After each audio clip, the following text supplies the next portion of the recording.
whiteboard TCG. I don't need this, and I only need one of these. So we're going to get rid of that. And we are going to do a recap to our Skirmish Tilted Tier List video where we talked about the best heroes in Blitz. And we're going to go over where Michael was right and Michael was wrong. We're not going to waste your time. It's not what we do here. Bang, hit him right in the head. Give me one of those cards. What we got? Chain. We were right. Chain. And we were almost, here, you know what? Let's be controversial because that's what we do. We were pretty much right. We had Chain in the A tier. Chain balled out. He had like, where's my paper? I have a paper in here. Chain had 10 wins. 10 stinking wins over 162 events. That's big league, guys. He's one of the top 5 in Blitz, big time. Give me another card. Lexi, we were right. Lexi she's getting close to that middle ground because she didn't win a ton. She won 6 events. I think most of those were kind of on the ice variant. There were some lists that were running some pretty janky equipment like honing hood and stuff like that. So we were right. She's definitely A tier. One thing to note with heroes that are really good is the best players are going to play decks that they think are the best, right? So Lexi may have been able to net maybe 10 or 20 more wins if, a lot of the people playing the Briars and the Dorinthias and the Iras or even the Kanos were kind of sitting on this list. Lexi's more of a purist choice than she is kind of a spike choice. So that's why she's in the A tier, and we think she performed just fine to be there. What else we got? Bolton. Okay. I don't say this stuff often, guys, but we were wrong. And we were pretty wrong, too. We had Bolton in the A tier. Bolton had, what did he have, 1 win? I mean, come on. You go so wide. You should be able to do this. We're embarrassed about it. Not much to say. He didn't ball out. Ira, Crimson Haze. We were right. And we all kind of knew this one, right? The big thing we didn't know was where was Ira going to be in the top 3 or 5 heroes, and she was pretty up there. She was outclassed by a couple of other ones, and it's kind of showing now that her gameplay really kind of favors the heavily skilled, player that really knows how to tempo throughout a game because she can kind of grind them out. But kind of like Lexi, she's not being picked, guys. One thing to note when you get these these skirmish results in, it's very top heavy. Right, so generally your better players are going to win events in Flesh and Blood. Right, it has such a high skill cap in this game, and the deck choices are reflective of that. It isn't like we have 20 Lexis, 20 Chains, 20 Iras, 20 Kanos, 20 Dorinthias. It's not an even playing field, so the numbers are going to be somewhat skewed in that regard. Unfortunately, we don't have a log of how many people played what hero and what the conversion rate was to top 8s and into obviously winning the championship. We do know how many top 8s each hero made, but we don't know all the conversion rates. So note that when you get this here, it's just the evidence that we have, but it does not reflect the full story.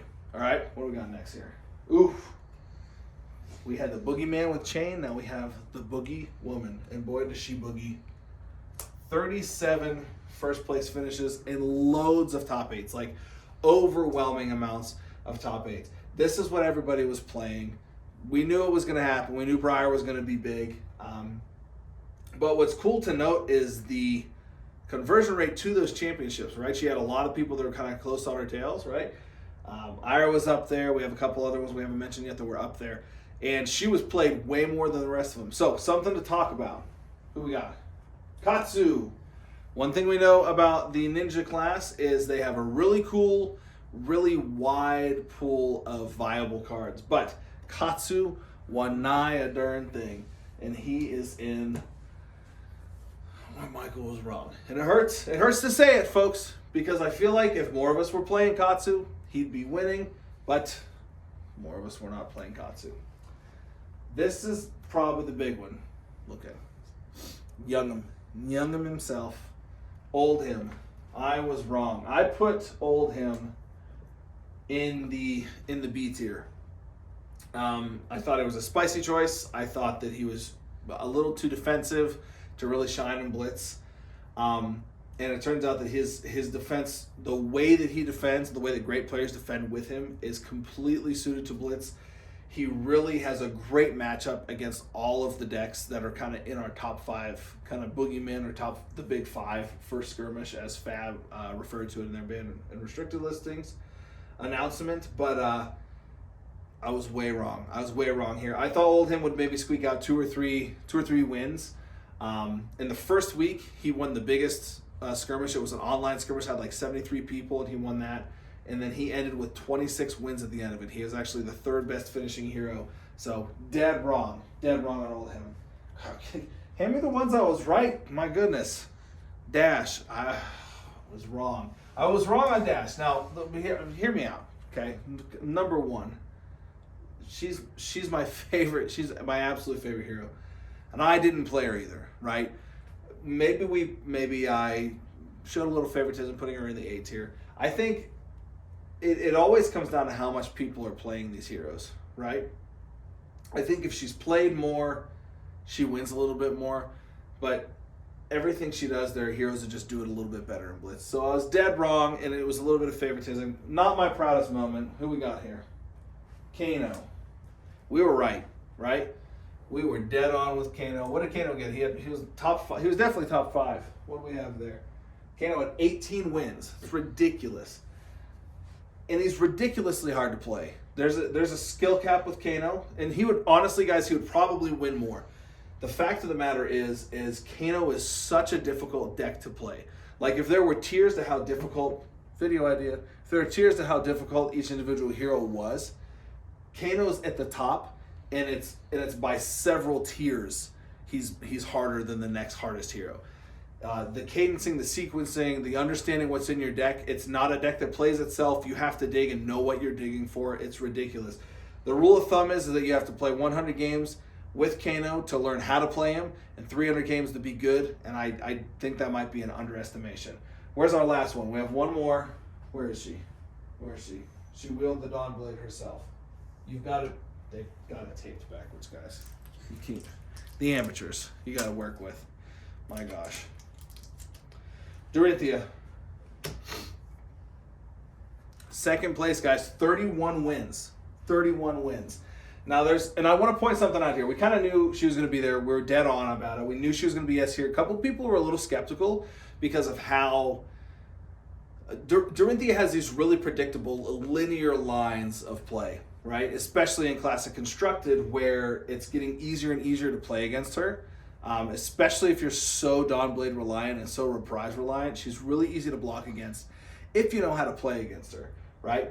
But in Blitz, you're already in kill range, so everything matters more, and it's a lot harder to just say, okay, go ahead. Hit me with that Dawnblade, right? I want to point out something really quick now that we're here.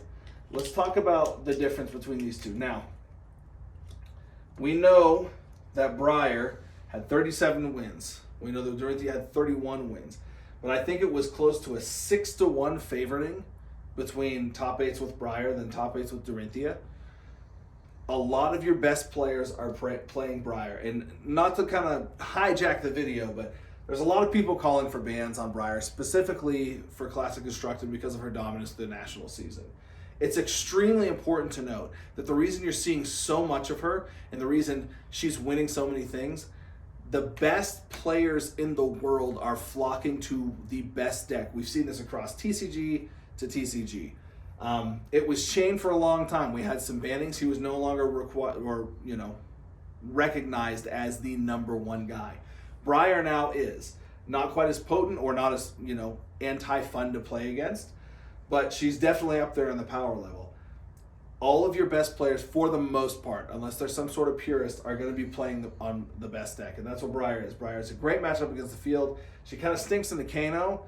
It's a little bit easier for her in Blitz because she has access to so much more equipment, which is why you see so much more of her winning against Kano when he would otherwise be good.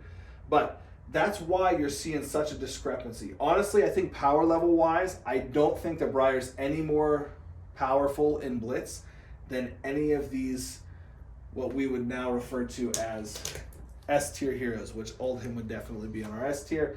I think Lexi would stay in the A tier, and I think Chain would go ahead and move up to the S tier. Where's my water? I'm thirsty. That's a lot of talking.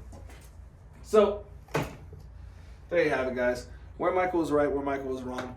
Look, we're not going to do this segment much. It's embarrassing, okay? I like to be right. I'm done.